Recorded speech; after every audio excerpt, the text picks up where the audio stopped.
King cobra എന്നാണല്ലോ നമ്മുടെ രാജവെമ്പാലയുടെ ഇംഗ്ലീഷിലുള്ള പേര്. സത്യത്തിൽ മൂത്ത ഒരു മൂർഖൻ അല്ലെങ്കിൽ മൂർഖന്മാരുടെ ഒരു മൂപ്പൻ എന്നൊക്കെയാണ് ആ പേര് കേട്ടാൽ പെട്ടെന്ന് തോന്നുക. എന്നാൽ മൂർഖനും രാജവെമ്പാലയും ഒരേ വർഗത്തിൽപ്പെട്ടവരേ അല്ല. അതായത് കിങ് കോബ്ര ഒരു കോബ്രയല്ല. എന്തായാലും വിഷപ്പാമ്പുകളുടെ രാജപദവിയുടെ കാര്യത്തിൽ ഏറ്റവും നീളമുള്ള വിഷപ്പാമ്പായിട്ടുള്ള രാജവെമ്പാലയ്ക്ക് തന്നെയാണ് അതിനുള്ള അർഹത.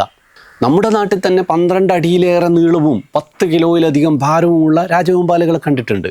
നമ്മുടെ മൂർഖൻ നജ ജനുസിലാണ് പെടുക. നജ എന്നാണ് അതിൻ്റെ ശാസ്ത്രനാമം.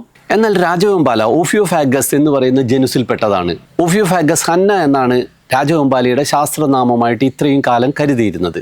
ഓഫിയോ എന്നാൽ പാമ്പ് എന്നും ഫാഗസ് എന്ന് പറഞ്ഞാൽ ഭക്ഷിക്കുന്ന എന്നുമാണ് അർത്ഥം.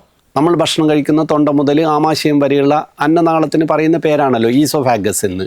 അപ്പോൾ പാമ്പുകളെ തിന്നുന്ന എന്നാണ് ഓഫിയോഫാഗസ് എന്ന് പറയുന്ന ഇതിൻ്റെ ജീനസ് നാമം കൊണ്ട് ഉദ്ദേശിക്കുന്നത്. അതെ, രാജവെമ്പാലകളുടെ പ്രധാന ഭക്ഷണം പാമ്പുകളാണ്.